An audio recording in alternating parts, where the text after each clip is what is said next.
The ground shook before she even saw it.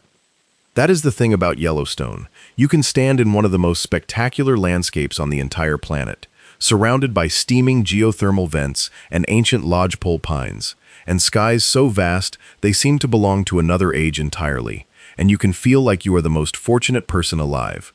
And then, in an instant, everything changes. The world you thought you understood shifts beneath your feet, and what was a peaceful morning hike becomes something else entirely. Something that tests every instinct you have. Something that reminds you, with absolute clarity, that you are not the most powerful creature in this landscape. You never were. Sarah Mitchell had been hiking in Yellowstone for 3 years, not as a tourist passing through on a 2-day loop, as someone who had made a study of the place. She knew the trails, she knew the geysers. She knew which meadows turned gold in September and which stretches of the Lamar Valley were most likely to offer a glimpse of wolves moving through the sage at first light. She was not careless. She was not reckless. She was, by any reasonable measure, exactly the kind of person who knows better.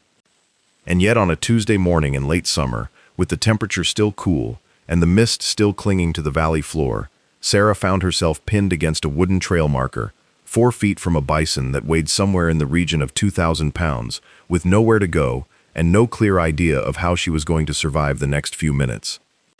If you have never seen a wild bison up close, it is almost impossible to describe the scale of the animal. Photographs do not do it. Video does not do it. Standing in the presence of one, especially one that has decided to pay attention to you, is a physical experience. The mass of the creature is something you feel in your chest before you fully process it with your eyes. The shoulder hump alone stands as tall as most people's heads. The skull is dense and broad and ancient-looking, like something that belongs in a museum of geological time rather than on a Tuesday morning trail in Wyoming. And the eyes. Dark and small relative to the size of the head, watching. This is the story of what happened that morning.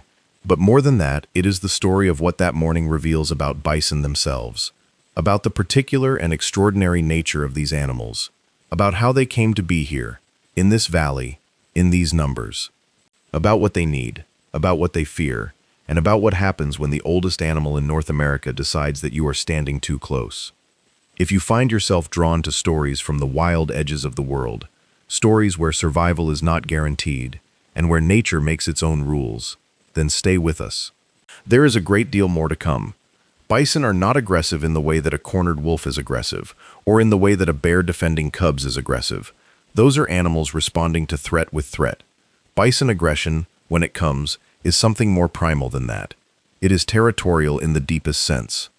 It is the kind of aggression that has been shaped over hundreds of thousands of years of evolution on the open grasslands of North America, where the primary threat to survival was not a predator lurking in the trees, but a rival male, or a disruption to the herd, or something unfamiliar moving into the space that the animal has decided, for reasons entirely its own, belongs to it. That distinction matters enormously, because it means that bison aggression is not always preceded by the signals that people associate with danger. A bear will often huff and pop its jaw. A wolf will lower its head and raise its hackles. The body language is readable, at least to someone paying attention. Bison can go from still to moving very quickly, and when 2,000 pounds begins moving at 35 miles per hour, the time available for decision-making collapses to almost nothing. Sarah knew this. She had read the park literature. She had attended a ranger talk the previous season where a wildlife biologist had explained, with controlled understatement, that bison injure more visitors in Yellowstone than any other animal, more than bears, more than wolves, more than the thermal features that bubble and steam and have scalded the unwary. The most dangerous thing in the park, the ranger had said, is the thing that looks most like livestock. And so that Tuesday morning, when Sarah came around a bend in the trail and found a solitary bison standing perhaps 30 feet ahead of her, she did exactly what she was supposed to do. She stopped moving. She assessed. The animal was a bull, large even by bison standards, with the heavy winter coat still partially present in ragged patches across its flanks. It was standing broadside to the trail, head slightly lowered, appearing to graze on a patch of yellowing grass at the edge of the path.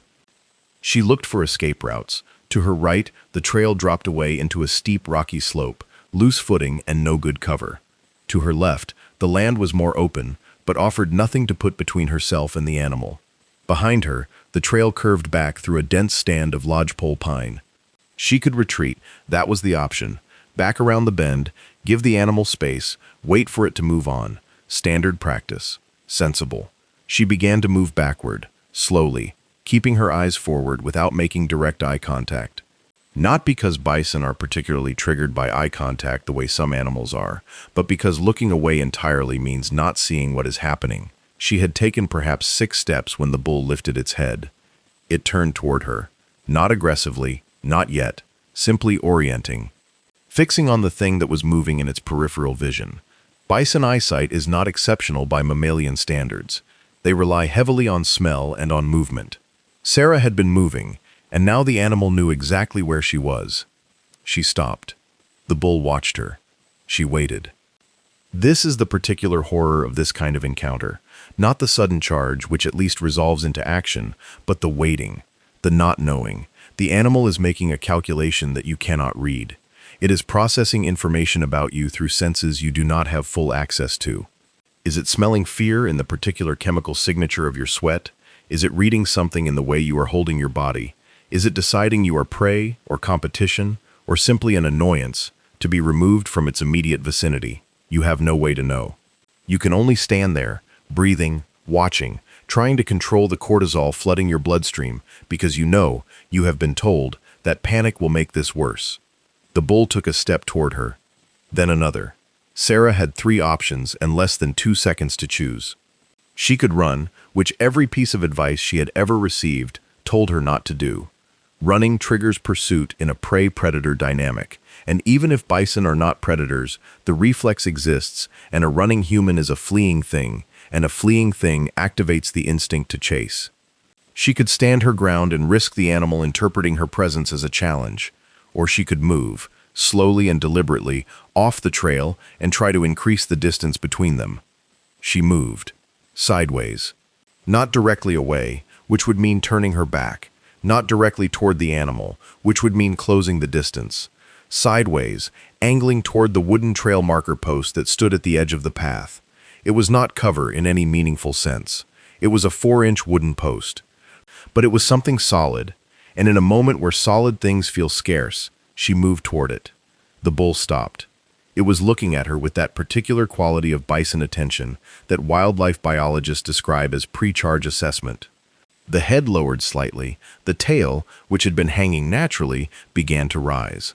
A rising tail is one of the signs, along with pawing the ground, snorting, and that subtle shift in body weight from back legs to front legs that indicates an animal preparing to move forward with force. Sarah saw all of this. She cataloged it in real time with the heightened perceptual clarity that extreme stress sometimes produces. She was standing against the trail marker post and there was nowhere left to go. This is the moment we need to understand. Because what happened next is not just a story of human survival, it is a story about the nature of bison, about what drives their behavior, about the complex social and biological machinery running inside an animal that has survived on this continent for longer than modern humans have existed anywhere on Earth. To understand why that bull was standing there, in that meadow, in that particular state of arousal, you need to go back much further than that Tuesday morning. You need to go back to the animal itself. The American bison, bison, is one of the great evolutionary success stories of the Pleistocene. The genus traces its origins to animals that crossed the Bering Land Bridge from Asia somewhere between 300,000 and 500,000 years ago. They found a continent of vast grasslands and open plains, stretching from what is now the Yukon to the Gulf of Mexico. They found megafauna competitors and predators that would be familiar to no living person, short-faced bears and American lions and dire wolves.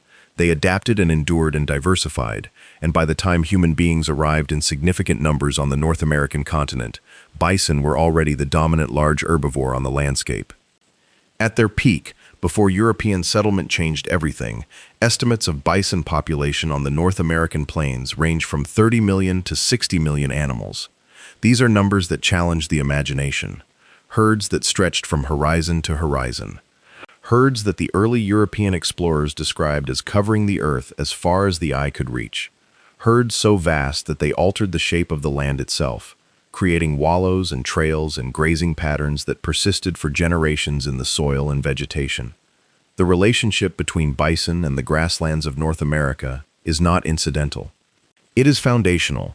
These animals did not simply inhabit the landscape, they created it.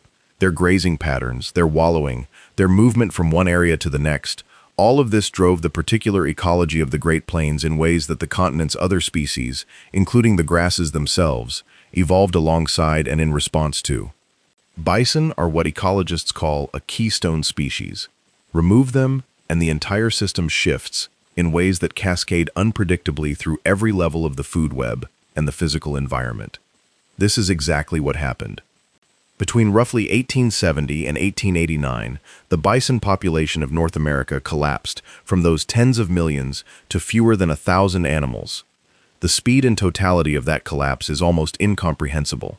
It was driven by commercial hunting, by deliberate government policy aimed at breaking the economic and cultural foundation of the Plains tribes, who depended on bison for food and shelter and spiritual practice, and by the general assumption that the grasslands were limitless and the animals upon them inexhaustible.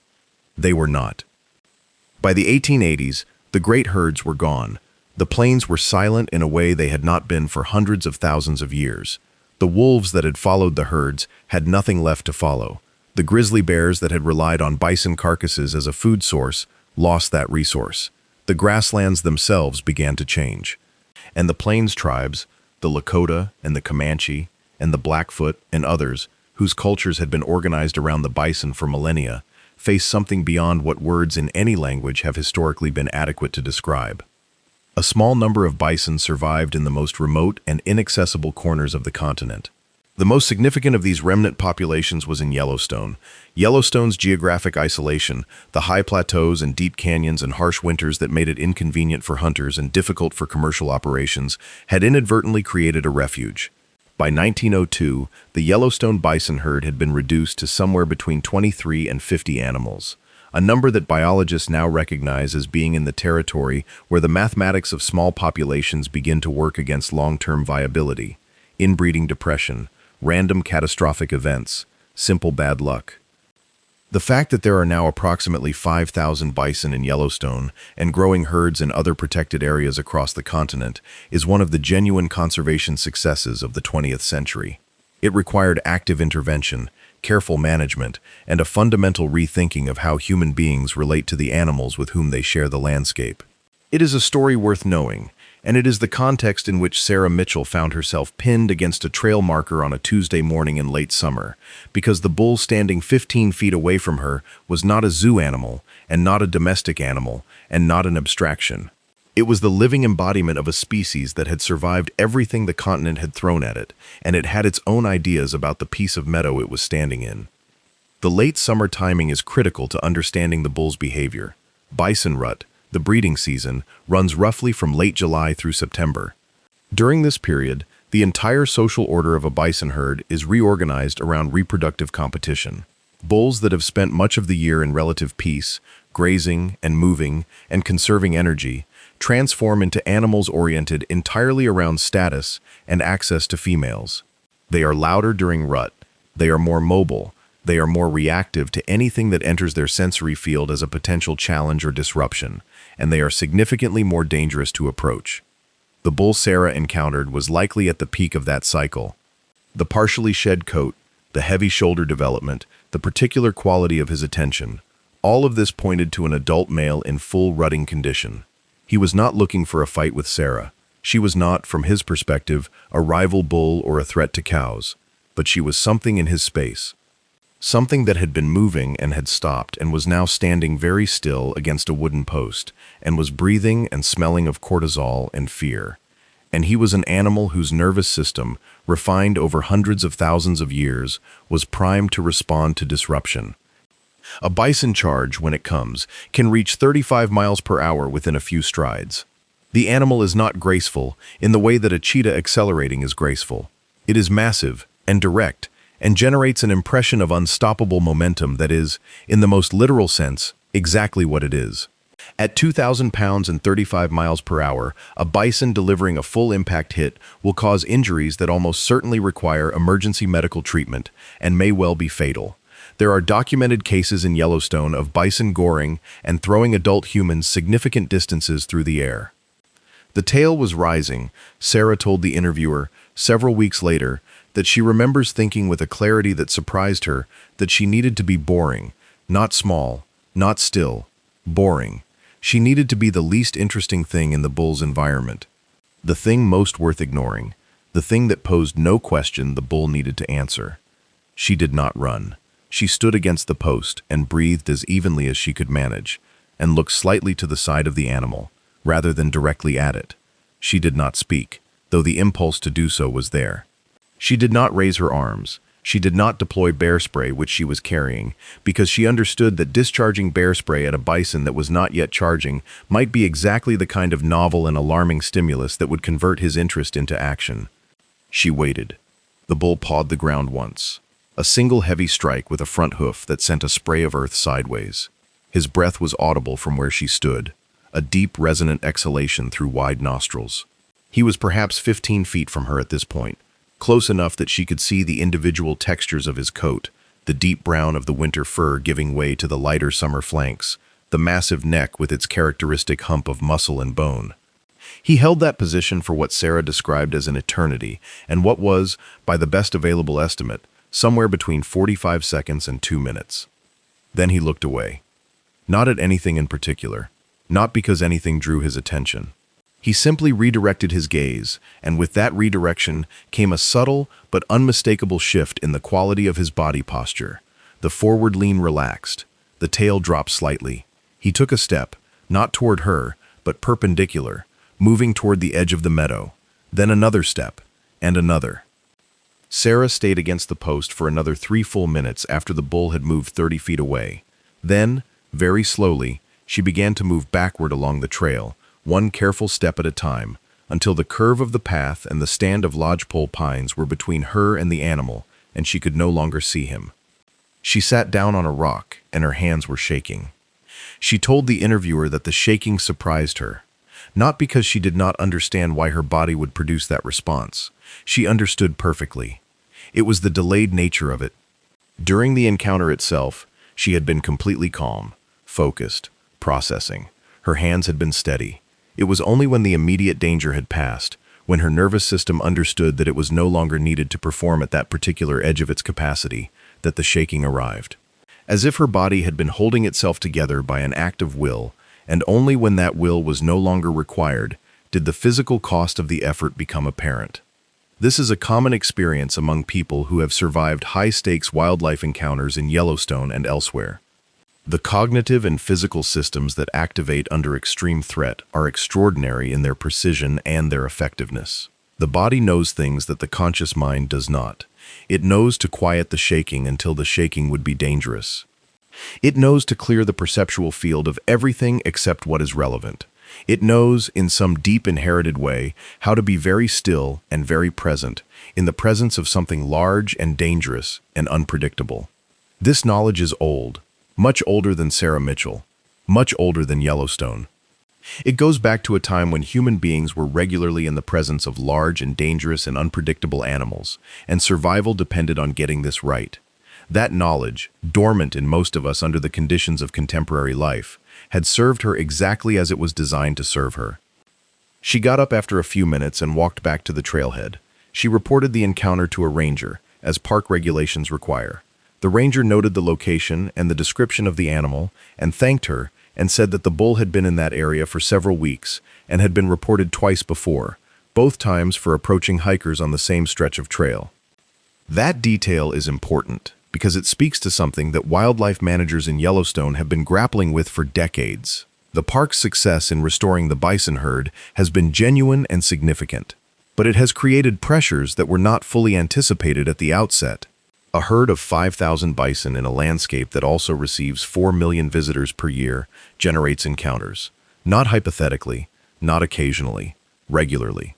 The trails that visitors walk are the same corridors that bison move through. The meadows that visitors photograph are the same meadows where bulls establish territories during the rut.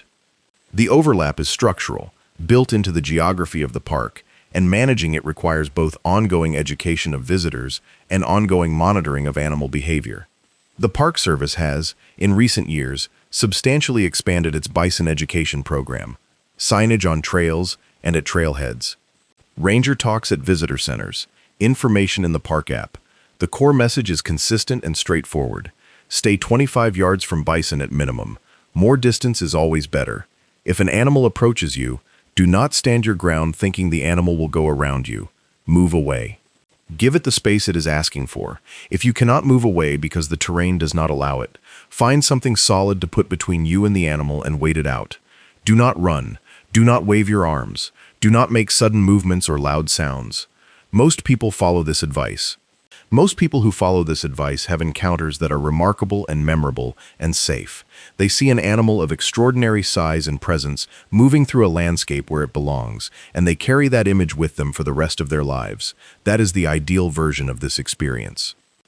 But Yellowstone also receives, every season, a percentage of visitors who do not follow this advice, who approach bison for photographs, who walk between a cow and her calf without understanding what that means, who interpret the stillness of a bull in the rut as passivity rather than as the compressed readiness it actually represents. The injuries that result are real, and they are serious, and they are almost always preventable. There is a pattern to bison attacks in Yellowstone that researchers have documented carefully. The majority involve approaches by visitors, not unprovoked charges by bison. The animals that attack are most often cows with calves, or bulls in the rut. The attacks most often happen on trails and boardwalks where the proximity of humans and bison is greatest. The outcomes range from bruised dignity to broken bones to, in some cases, injuries severe enough to require helicopter evacuation. A study published in the journal Human-Wildlife Interactions analyzed bison attacks in Yellowstone over a period of several decades and found that the single most significant predictor of attack was reduced distance. Not threat behavior by visitors, not loud noises, not direct eye contact, simply proximity. The closer people got to bison, the more likely an attack became. The animals have a tolerance threshold, and that threshold varies by individual and by season and by context, but it is real, and crossing it reliably produces consequences. This is the fundamental challenge of managing bison in a high-visitation landscape. The animals are not aggressive by nature in the colloquial sense of that word. They do not seek out confrontation. They do not patrol the park looking for humans to attack. Under normal conditions, with adequate space, bison and humans coexist in Yellowstone with relatively low levels of conflict. The problem arises at the boundaries, at the places and moments where the two species' requirements for space come into conflict. For bison, that requirement is non-negotiable. This is a herd animal whose social structure, whose reproductive strategy, whose entire behavioral ecology has been shaped by life on open grasslands, where threats are visible at a distance, and where flight is the primary defense. In Yellowstone, in the constricted geography of river valleys and trail corridors, the option of flight is sometimes limited. An animal that cannot flee from something that is making it nervous will, eventually, choose the other option. The restoration of bison to Yellowstone, and to other protected landscapes across the American West, is one of the most significant wildlife conservation stories of the past century. It has required decades of careful work, significant political and logistical effort, and a genuine commitment to the idea that the American landscape is made more complete, more itself, by the presence of these animals. The work continues. There are ongoing debates about how and where bison populations should be managed when they range beyond park boundaries, about brucellosis transmission risk to cattle, about the interests of ranchers and tribal nations and conservationists and state governments that do not always align. These are not simple problems, and they do not have simple solutions, but underneath all of them is the fundamental fact of the bison themselves. Animals that were here before European settlement. Animals that shaped the landscape of this continent over geological time. Animals that were reduced to the edge of extinction in the span of a single human generation and that have been brought back, slowly and carefully, through the sustained effort of people who understood what their absence meant. The recovery is real. The 5,000 bison in Yellowstone today are genetically distinct from the domestic cattle that some other bison populations were interbred with during the period of near extinction. They represent a continuous lineage reaching back to the original herds of the park. They calve in the spring in the same meadows their ancestors used. They cross the Yellowstone River at the same fords. They move through the same high passes when the season demands it. They are, in a meaningful sense, the same bison that were here before everything changed. and they are genuinely wild. This is the point that is sometimes lost in encounters like Sarah's. A bison that approaches you on a Yellowstone trail is not an animal that has been domesticated or habituated in the sense of being comfortable with humans. What has happened is something more specific and more interesting. These animals have learned that humans are not predators. They have learned, over generations of life in a protected landscape, that the two-legged animals that appear on the trails and meadows are not wolves and not mountain lions and not threats in the category that their nervous systems were designed to respond to. They are categorized, roughly, as irrelevant, as things to be ignored. The problem is that irrelevance has limits. Push it past those limits by getting too close, by moving in ways that register as threatening, by appearing between an animal and something it is trying to reach, and the irrelevance classification is revised. The animal does not know you are a tourist. It does not know you mean no harm. It knows that something is in its space, and that its stress hormones are rising, and that the appropriate response to rising stress hormones is to remove the source of that stress, one way or another. The bull that Sarah encountered had been in that meadow for weeks. He had established a temporary territory there in the way that bulls do during the rut, working the edges of the herd, advertising his presence and his fitness to cows, challenging rivals when they appeared. The trail ran through the edge of that territory. Hikers walking the trail represented, from his perspective, a steady, low-level disruption. Most of the time, most of the hikers, the disruption was small enough to ignore. But accumulate enough small disruptions, layer on the physiological state of peak rut condition, and the threshold drops. What might have been beneath the bull's notice in April became genuinely threatening in August, not because the hikers had changed, but because the bull had. Sarah had the misfortune of being the hiker who appeared when the threshold had already been lowered by weeks of accumulated stress. She had the fortune of knowing what to do about it. Not everyone is so fortunate, in either direction. There are people who encounter bison in Yellowstone and panic and run and are pursued and are caught. There are people who encounter bison and, through some combination of luck and stillness and the animal's own disposition on that particular day, survive an encounter that by objective measure should have been much worse. There are people who never see a bison at close range at all, who drive through the park and observe from behind a car window and complete the experience without ever having their nervous system tested. But the encounters that matter most, the ones that wildlife managers and researchers pay closest attention to, are the ones like Sarah's. The ones where someone who knows what they are doing does everything right and still finds themselves in a situation where the margin for error has disappeared. Because those encounters reveal the limits of knowledge and preparation. They reveal the irreducible unpredictability of a wild animal in a complex environment. And they reveal something about what it means to inhabit the same landscape as animals that have their own requirements and their own imperatives and their own understanding of the world that does not include any obligation to accommodate yours. The bison that stood 15 feet from Sarah Mitchell on that Tuesday morning was not malicious. It was not confused. It was not malfunctioning. It was operating exactly as the evolutionary pressures of hundreds of thousands of years had shaped it to operate. It was assessing a situation according to criteria that have nothing to do with human intentions or human needs. It was, in the most fundamental sense, being exactly what it is. That is what makes it so formidable. That is also, if you are willing to hold the thought, what makes it so magnificent.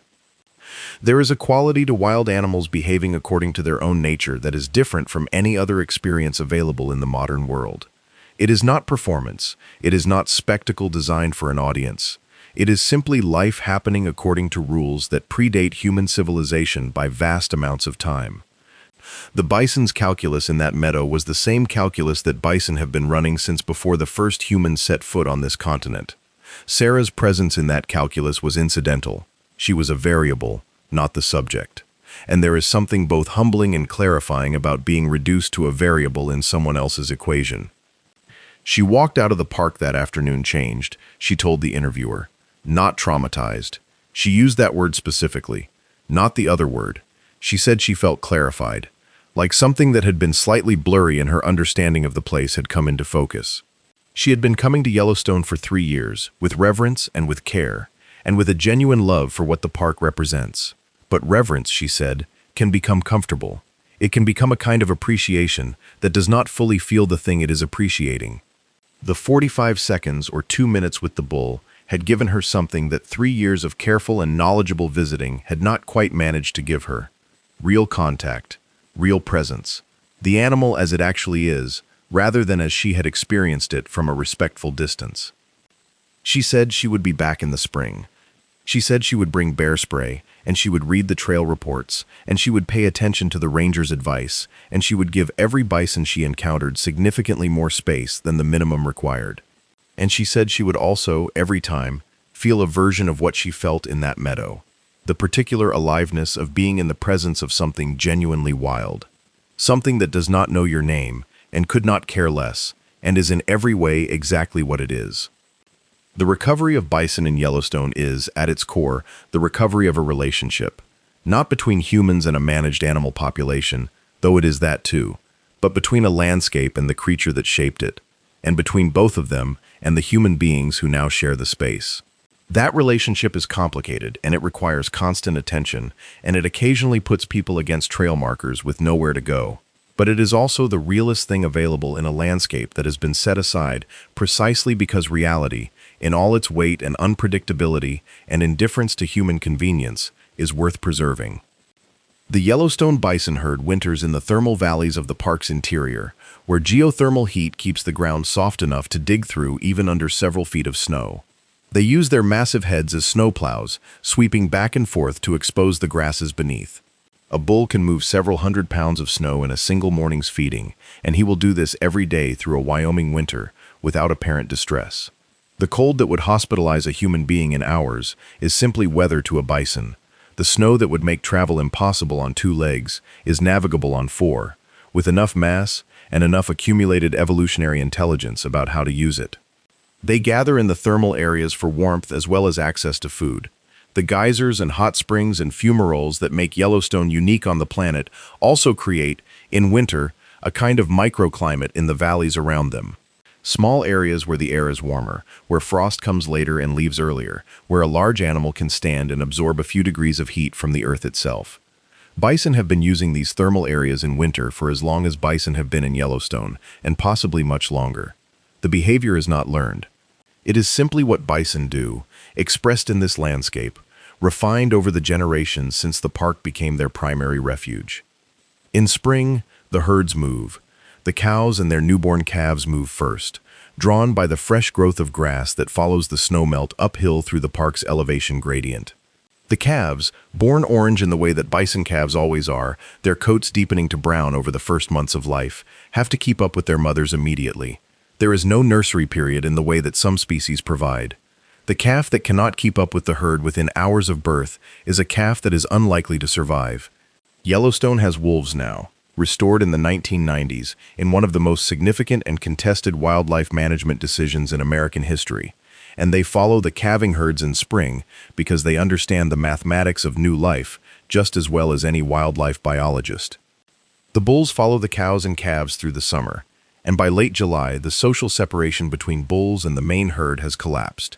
The bulls are in among the cows now, testing and competing and advertising, and the landscape of the park takes on a different quality. Lower, more resonant. The wallowing increases. The roaring, which is not quite like any other sound in North American wildlife, carries across the valleys in the evening.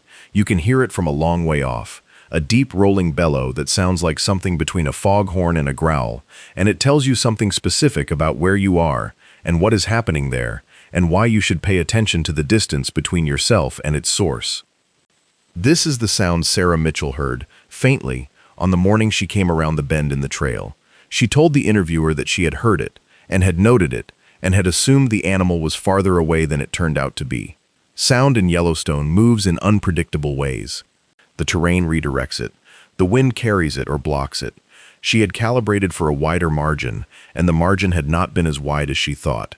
This is the other lesson of her encounter, and it is more general than anything about bison specifically. Wild landscapes do not operate to human tolerances. They are not calibrated for human convenience or human comfort zones or human assumptions about distance and proximity and risk. The margin for error is real and variable and sometimes smaller than you expect. The animals that live in these places operate according to their own tolerances, which often do not overlap neatly with ours. And the overlap is where encounters happen and where, sometimes, people find themselves against trail markers with nowhere to go. The appropriate response to this is not to avoid wild places. It is precisely the opposite. It is to go to them with the kind of attention and respect that they require. To know that the knowledge you bring is useful but incomplete. To hold what you know lightly enough to update it when the situation demands. And to understand, in the deepest sense you can manage, that the wilderness is not a backdrop for your experience of it. It is a thing unto itself, with its own requirements and its own agenda, and your presence in it is the variable, not the subject. Sarah said something else in the interview that has stayed in the minds of those who heard it. She said that when the bull finally looked away, when the tension released and the animal's attention redirected, and she understood that she was going to walk away from this, the feeling was not simply relief. Relief was part of it, but underneath the relief, there was something more complicated.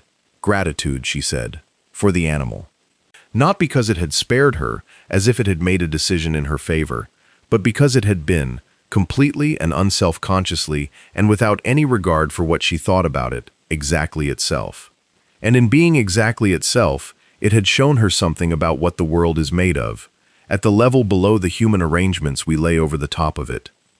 She said she does not think she fully understood why Yellowstone is protected until that morning. She had understood it intellectually. She had appreciated it aesthetically.